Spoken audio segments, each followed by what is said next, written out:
Monsieur le procureur général près de la Cour de cassation, Monsieur le directeur des affaires civiles et du Sceau, Madame la ministre, Monsieur le président du Conseil de l'Ordre des avocats, au Conseil d'État et à la Cour de cassation, Madame la présidente du Conseil national des barreaux, Madame la présidente du Conseil supérieur du notariat, Monsieur le président du Conseil national des greffiers, de tribunaux de commerce, Monsieur le président de la Compagnie nationale des cours de compte, Monsieur le président de la Conférence générale des juges consulaires, Madame la présidente du Conseil national de la médiation, Mesdames et Messieurs les magistrats, chères consoeurs et confrères, Mesdames et Messieurs, chers amis, c'est toujours une joie et un honneur de vous retrouver et de vous accueillir ici avec les membres du Bureau national pour ces vœux. Après une année 2022 historique pour notre profession, marquée par la création officielle du commissaire de justice, l'année 2023 aura été celle de la consolidation de nos chantiers. Les campagnes de communication, dont j'ai souhaité le lancement sur différents supports, même ceux que nous n'osions pas envisager, comme TikTok, ont vocation à élargir notre notoriété et développer la marque commissaire de justice. Dès demain, vous pourrez découvrir sur les chaînes de France Télévisions la campagne de publicité avec les commissaires de justice « Faites valoir vos droits » qui fera mieux connaître notre métier.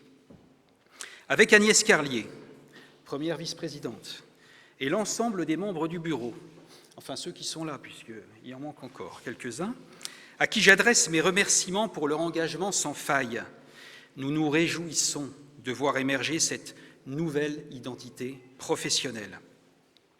Une identité ancrée dans la continuité historique, tournée vers l'avenir et la modernité. La première promotion de l'Institut national des commissaires de justice, entièrement labellisé commissaire de justice, est le symbole de cet enracinement. Ces diplômés sont notre avenir, ceux pour qui je suis déterminé à poursuivre les actions engagées et aller plus loin encore. Notre deuxième congrès national, en décembre, a été un succès. Il a mis en lumière les facettes de notre métier, notre rôle d'amortisseur social, trop souvent méconnu. Nous avons eu l'honneur d'accueillir Madame la ministre des Solidarités et des Familles. C'est une marque de reconnaissance. Bien sûr, l'édification du commissaire de justice est un travail de long terme. Cela suppose de consolider un dialogue de confiance avec les pouvoirs publics, et plus particulièrement avec l'autorité judiciaire, avec laquelle, sous l'autorité bienveillante du garde des Sceaux que j'ai rencontré ce matin, nous avons installé un climat de confiance réciproque et vraiment propice à développer des projets ambitieux au service de la justice et du justiciable.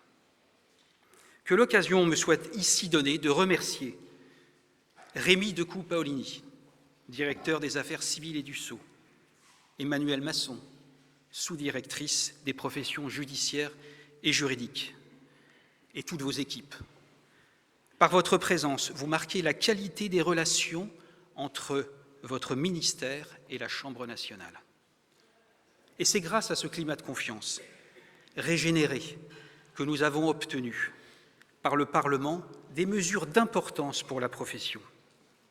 La réforme de la procédure des saisies des rémunérations, la revalorisation de nos actes pénaux alors que ce tarif n'avait pas évolué depuis presque 20 ans, la reconnaissance du rôle social du commissaire de justice dans la loi Kasbarian sur le logement qui nous confie de nouvelles missions sur la situation socio-économique des locataires en matière d'évaluation.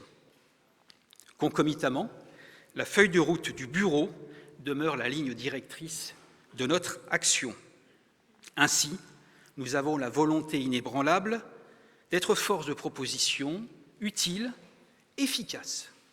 Nous allons donc poursuivre le travail de consolidation du périmètre de nos missions.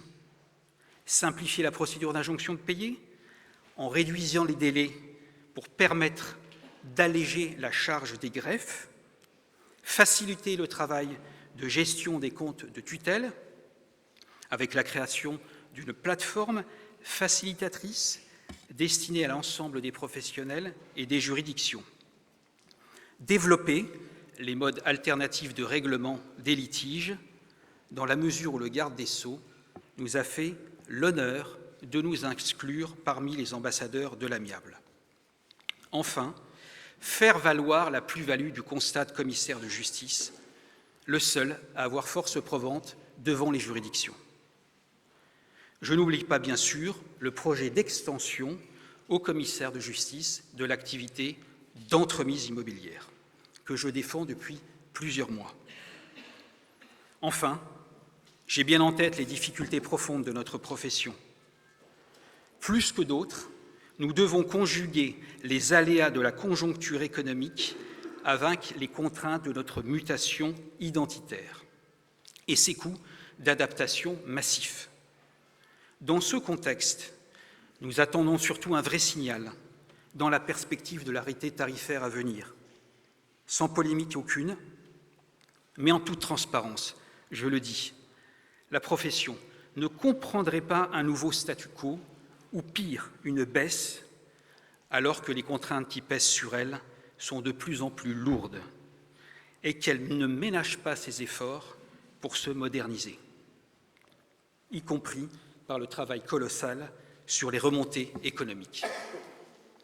La contrepartie de cette demande de reconnaissance, c'est notre excellence, notre exemplarité, l'excellence de notre formation, bien sûr, avec la rentrée de notre prochaine promotion Yves Martin, 120 stagiaires qui renouent avec le territoire, avec une décentralisation de nos formations dans 8 régions.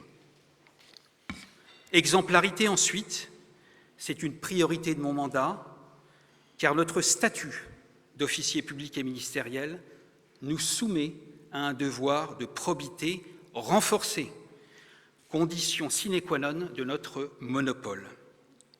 Par ailleurs, vous le savez, conformément à ses engagements, ce bureau a déployé une politique de mise en conformité de la profession comme de la Chambre nationale, laquelle se doit de montrer l'exemple dans une démarche assumée de transparence. Oui, la société a changé. Rendre des comptes est un devoir moral, une exigence démocratique. Les attentes de nos concitoyens en la matière sont fortes. Au-delà des règles, la mise en conformité répond à une philosophie fondée sur la confiance partagée, la compliance. Comme toute transformation, cela peut susciter des crispations, des oppositions. Elles peuvent s'exprimer évidemment dans le cadre d'un débat démocratique apaisé, mais en aucun cas dans l'outrance ou le mensonge.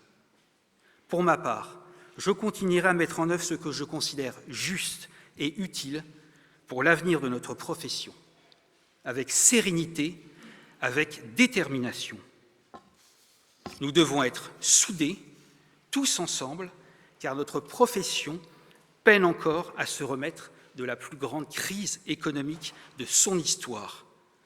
À l'aube de cette nouvelle année, où les défis sont immenses, je vous souhaite à toutes et à tous une excellente année 2024. Je vous remercie.